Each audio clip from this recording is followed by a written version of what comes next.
Hey everyone and welcome back. In today's video, we will be discussing about the Elastic Load Balancer service which AWS offers. Now, typically when you host a website in a single server, and if that server goes down, that means your website also goes down.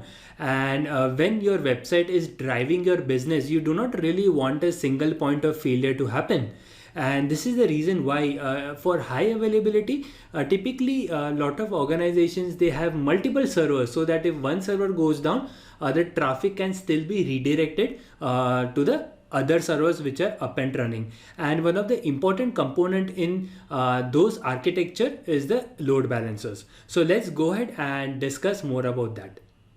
Now, as we were discussing that a single point of failure should always be avoided. So in this type of architecture, what you have is you have two servers and the traffic is routed 50-50%. So the first request would go to the first server, the second request would go to the second server.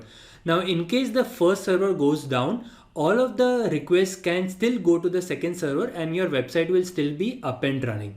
However, if you look into this architecture carefully, there is still one single point of failure, which is this load balancer. So load balancer also, if the load balancer, typically there are a lot of software load balancers like Nginx can do. HA proxy is also one of the famous ones. So if you install those software load balancer in a EC2 instance, and if that load balancer goes down, then typically all of your website will go down. And this is the reason why you will find that this type of architecture is being used in lot of organization, where you have two load balancer servers and both of them will be redirecting traffic to the underlying servers that you might have. So in this case, even if the first load balancer goes down, traffic can still be redirected to the second load balancer. However, currently, once AWS had introduced the service of Elastic Load Balancer, this type of architecture is generally not seen quite often when you compare it with a few years back. So now what you basically have is, instead of running those software load balancer on EC2 instances, you make use of Elastic Load Balancer or various other load balancer which AWS provides. One of the great thing about these load balancers are that they are managed service. So you don't really need to worry about these load balancers themselves going down. They can scale automatically depending upon the load. They can even scale down and all of those configurations are being managed by AWS. So this in our case is the Elastic Load Balancer. There are other offerings also which AWS provides, like Application Load Balancer and even Network Load Balancers. So let's spend some time about understanding what the Amazon's ELB offering is. Now, ELB is also referred as Elastic Load Balancer. Basically, we know that it allows us to distribute the incoming traffic to multiple EC2 instances that we might have within our environment. Now, one of the important aspect or one of the important features of ELB is that ELB is capable of handling rapid change in network traffic patterns. So Amazon beneath the scenes handles the scalability of the ELB depending upon the traffic load that you have. Now, since ELB is a managed service, client do not have to worry about the high availability aspect as far as the load balancer itself is concerned. So that's about the theoretical aspect behind ELB. Let's go ahead and understand it in a practical way through the demo. So for a demo setup, what I have done is I have created two EC2 instances and I have installed Nginx in both of them. So if we quickly open this up, let me copy this IP in my browser. And it says welcome to host 1 on the Amazon Linux AMI. Similarly, I'll copy the IP address of the demo 02 server in my browser.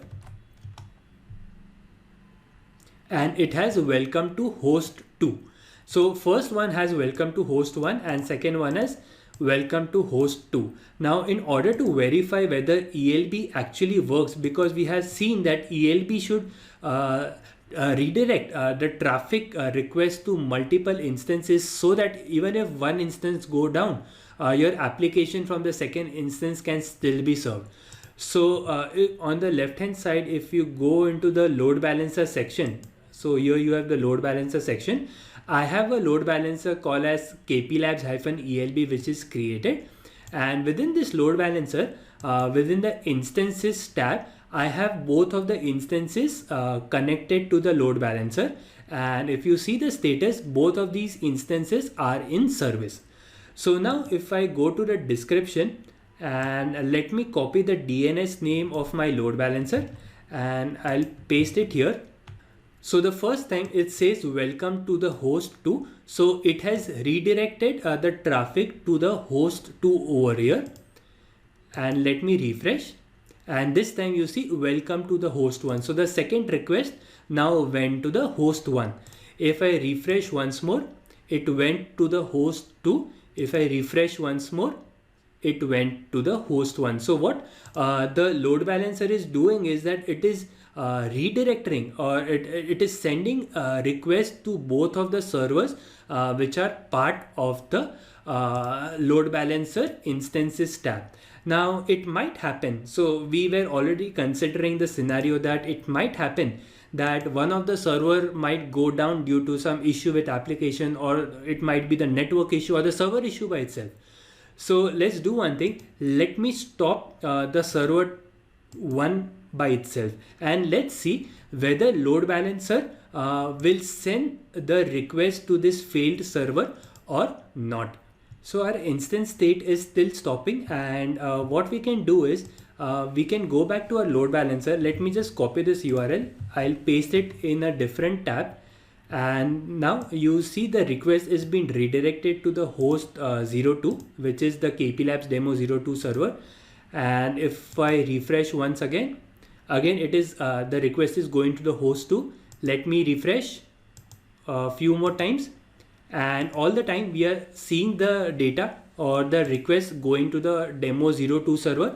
It is not going to the demo 01 server. So this indicates that even if one server goes down, the load balancer will redirect all the requests to the second server which is up and running.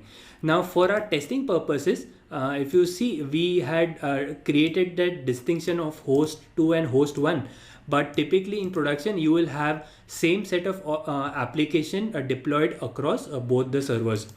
Now once this this host went down, if you quickly go to load balancer, this is just for demo, you see it is saying that the kplabs demo 01 server is out of service, and this basically means that the request will not be redirected to this demo 01 server, and all the requests will be sent to the server which has the status of in service.